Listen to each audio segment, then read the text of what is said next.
Neste programa vamos olhar ainda para o programa de governo que foi discutido a semana passada no Parlamento Regional, um programa que foi aprovado com votos do PSD e também do CDS, a abstenção do Iniciativa Liberal. Os restantes partidos que aqui estão, o Chega, o PS e também o JPP, votaram contra. Começo pelo Elvio Sousa. Pergunto, o JPP, em relação a este programa de governo, nem quis dar o benefício da dúvida, ou seja, optou pelo voto contra. Muito bem, muito obrigado, boa noite, obrigado pelo convite, Sr. Jornalista Gil Rosa, cumprimentar todos os colegas que aqui estão e também os nossos telespectadores que acompanham estes programas. Bom, em primeiro lugar, nós não quisemos dar o benefício da dúvida por duas razões. Primeira, porque a maioria já tem maioria, digamos assim, e não era necessário.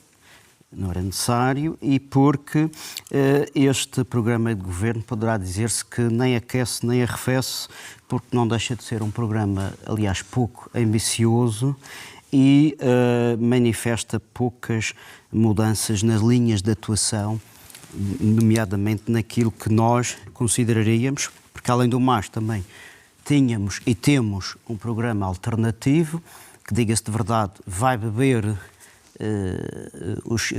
as necessidades a três áreas essenciais: a redução do custo de vida, a prioridade para a habitação e para a saúde.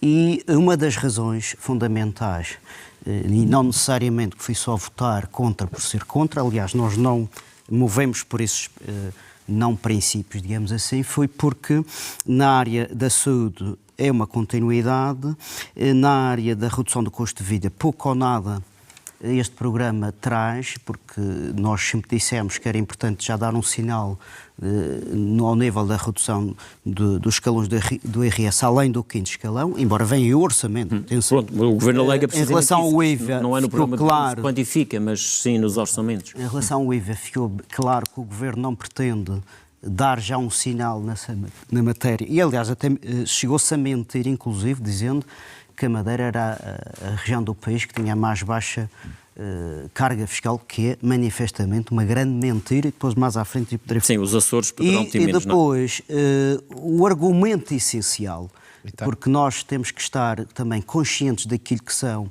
e que devem ser as prioridades da região, é porque o Governo não quer estabelecer um pacto, um motor para dar e resolver o problema da habitação, que neste momento qualquer um de nós... Mas é preciso um pacto para isso? Não basta meter... Não, eu falo de um pacto... Meter dinheiro no orçamento, ou seja, no fundo fazer opção política e reservar dinheiro para a construção de habitação? As habitações, ou a oferta de casas que o Governo pretende manifestamente fazer, são aquelas que o Presidente do Governo já anunciou, pouco mais de 800, com fundos já estão do PRR. Com fundos do PRR. Já laremos essas questões mais específicas. Só para dizer que nós consideramos que uma grande causa ambiciosa que este Governo deveria fazê-lo, com ou sem pactos, com ou sem apoio dos partidos da oposição, seria arranjar disponibilidade de casas e apartamentos para a classe média e para os jovens, para aqueles que necessitam. Estamos já com 10 anos de atraso, para não dizer mais. E já agora, em relação a este programa de governo, a sua convicção é que daqui, no final da legislatura, os madeirenses estarão piores com este orçamento, com este programa de governo? Bom, o programa de governo são palavras, não são números, embora eles não tenham uma cronologia de concretização. E, aliás, verificou-se, eu utilizei o termo apagão, porque deste programa de governo foram retiradas não só questões no âmbito da reforma do sistema político, como a limitação de mandatos, o registro de interesses, o regime de incompatibilidades, foi retirada a questão do subsídio de insularidade. Isto é importante, porque também, quer no programa de governo anterior e quer no orçamento regional, constava um artigo e um parágrafo sobre o subsídio de insularidade para os trabalhadores do sector privado e social. Isso era um compromisso que foi retirado.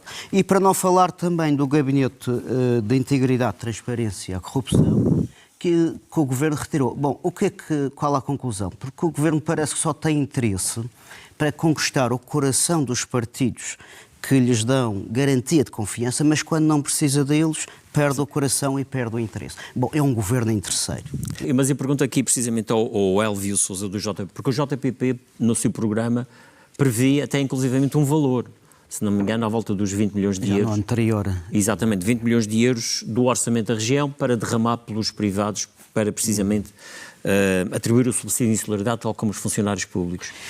Isso será por essa via ou será pela via que o PSD defende, que é a concertação social? Eu já respondo. O PSD criou uma injustiça, foi o subsídio de insularidade, apenas ao sector público. Nós estamos dispostos a corrigir essa injustiça. E, pelos vistos, parece que o PSD já quer largar esse compromisso, que, aliás, é também compromisso do CDS. É preciso explicar às pessoas que o PSD não tem maioria. E questionei o PSD, pelo orçamento regional que o PSD tem maioria com o CDS. Portanto, se o CDS ainda é gente, tem que fazer valer o seu compromisso. Está aqui no artigo 77 do orçamento anterior a criação de subsídio de insularidade para os trabalhadores do sector privado e social. E esse orçamento foi feito com um acordo entre o CDS e o PSD. Espero que cumprem a palavra. A nossa proposta iria para uma questão de compromisso de incidência fiscal com o sector empresarial. Nós tínhamos que dar às empresas uma missão de redução do ponto de vista daquilo que são custos de transporte, redução fiscal, e verificar em termos do tecido empresarial como seria uma forma de compensar os trabalhadores. Isso era uma via. Mas a outra como via... é que se poderia concluir e verificar que um trabalhador no setor público leva 600 euros de subsídio de insularidade e o privado, como é que se poderia eventualmente certificar agora que ele também iria receber os tais 600? A segunda medida seria pela via do orçamento regional. Acontece, e tenho que dizer a verdade, a nossa proposta inicial, antes do Governo subir a fasquia para os 600 e tal euros, antes deste aumento, do subsídio, tinha um impacto nas contas públicas, salvo erro, acima dos 20 milhões. Como nós tínhamos um programa, e temos, de redução da despesa pública, iríamos reduzir a despesa para compensar isso por via... Não, e 20 milhões até de euros, via fiscal. Acontece. No orçamento da região não é uma verba difícil de alocar. Estamos a falar uma de questão de opções políticas. Estamos a falar de uma meta de 200 euros. Quando essa meta, ou esse valor só para os 600 euros, vamos bater acima dos 60 milhões. E o programa de 60 milhões, o valor de 60 milhões seria aquilo que nós propunhamos a poupar num ano. Ou seja, tínhamos que optar se ia só para o subsídio de insularidade ou iria mas para a grande outras áreas aqui do é saber. Como é que se fazia chegar isso ao bolso dos funcionários do setor privado? Há quem diga que, inclusivamente, isto necessitaria de uma lei que teria que passar pela Assembleia da República. Eu penso que o meio iria ser definido depois da concertação. A concertação tem que ser feita. A concertação tem que ser feita com as empresas. Aliás, nós começamos a fazer esse trabalho e tínhamos estas duas possibilidades, digamos, de opção. Mas eu também gostaria de relembrar aqui que é verdade que há a criação de riqueza, os números são ótimos, mas continuamos a ter problemas sociais manifestamente relevantes para concretizar, isto diretamente falando aqui para o PSD. Ou seja, e não se confunda dívida com bancarrota. São coisas manifestamente diferentes. Bancarrota é perder totalmente o controle. E nós hoje estamos a pagar, não é pela questão da dívida, estamos a pagar os empresários e os cidadãos contribuintes e não contribuintes estão a pagar por via de 3 bancarrotas seguidas. Na altura do Cavaco, na altura do Guterres e agora 2015, sim senhor. Ou seja, fizeram-se muitas obras. O argumento do PSD é que a dívida está aí, mas as obras também estão aí e os madeirenses estão a beneficiar. A grande parte das obras que foram importantes para o crescimento da região. A questão é perda de controle. Porque os madeirenses, a dívida teria que existir sempre, não é? Estão a pagar atualmente 600 milhões que daria para uma secretaria. São 600 milhões para o serviço da dívida. A questão é a bancarrota. A bancarrota é uma perda de controle. É obras que basta fazer uma volta às ilhas e verificar um rol de obras que estão aí às moscas, que são muitos milhões de euros. E agora, o que acontece? Perdeu-se o controle.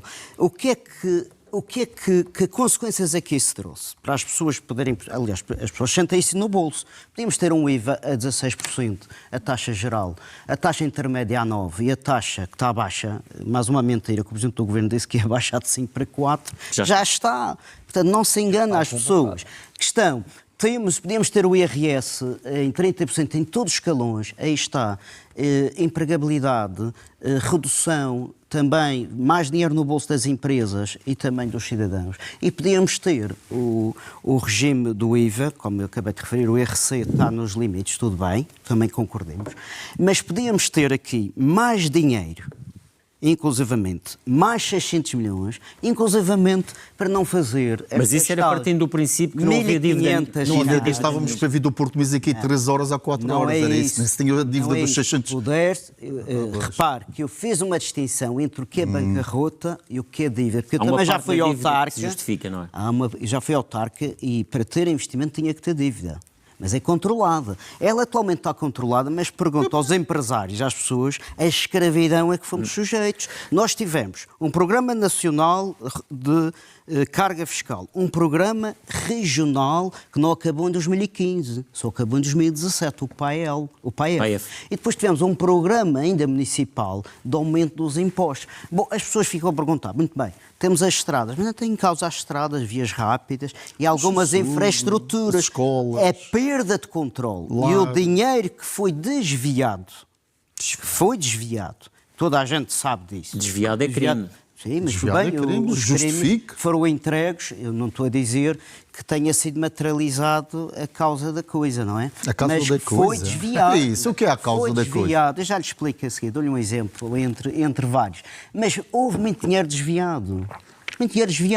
Para outros fins, pelas quais as populações não foram beneficiadas. E se nós hoje em dia ainda temos problemas para resolver, habitação, saúde, e quando se fala da saúde, é da lista imensa de pessoas que estão a aguardar anos a fio, e segundo a qual muitos destes milhões que estão aqui, nomeadamente do saldo global, são 134 milhões do ano passado. Eu pergunto, o Governo não vai utilizar esta verba para disponibilizar mais habitação, oferta pública? Nem que seja não é dar casas. Nem que seja para abater na dívida. Não é dar casas. O que fica nos saldos é para a dívida. Sim, naturalmente tivemos 10 anos, em 8 anos, a bater só apenas 400 milhões na dívida, não foi muito. Ouvi também a Marta Freitas. Vamos deixar o Elvio também falar. Não, é só acrescentar uma coisa.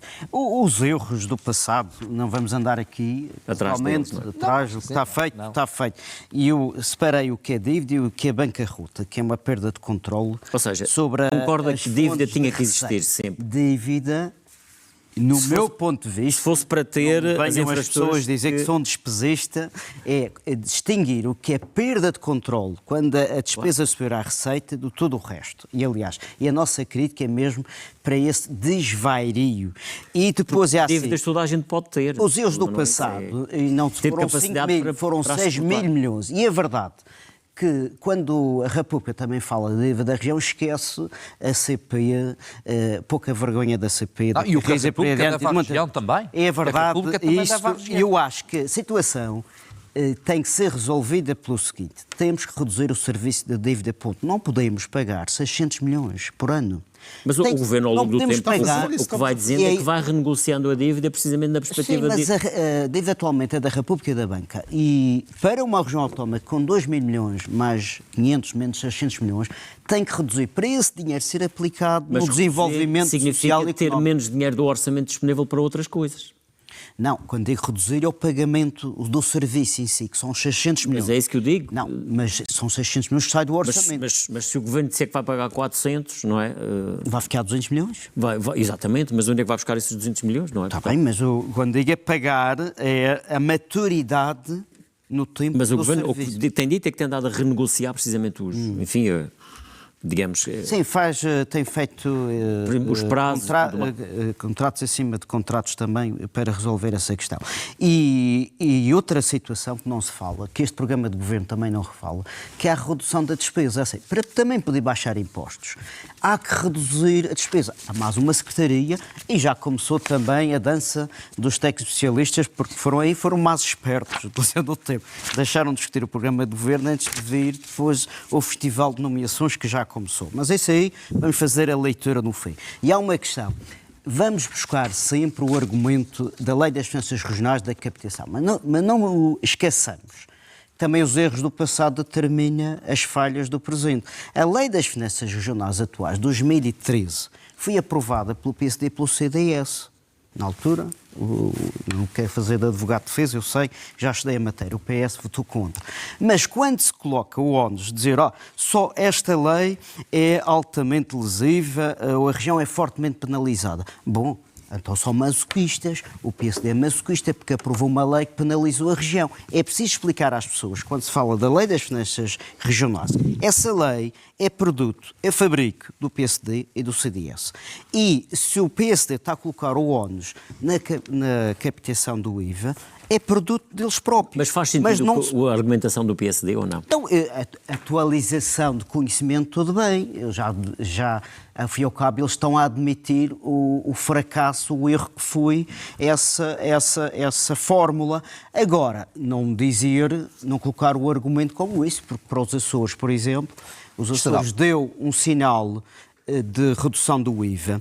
Esse primeiro ano foi mais, digamos, mais complexo, mais difícil, mas depois, pelo consumo, a receita do IVA tendeu a normalizar. Portanto, baixar, nós achamos que, pelo menos para já, eu já vou enriquecendo o conhecimento das causas, das coisas, vem aí o orçamento. Nós vamos defender, para já, que o Governo dê um sinal de um ponto percentual. E o que representa um ponto percentual? Mas em todas as taxas? Na taxa intermédia e na taxa geral. A mínima já está. Taxa intermédia, taxa geral. Isto já é uma missão. Todos os empresários... Quanto é que isso representa em termos de perda de receita? São à volta de 60 milhões. É 30 milhões. Não, a taxa geral é 30 milhões. A taxa intermédia não tem os valores. É menos. Tem que questionar novamente mas que seja 60 milhões. Mas deve andar à volta disso, porque pode ser variável e a perda de receita. Mas eu acho que tem que haver já um sinal. E esse 1% depois na prática acha que terá o efeito que eventualmente...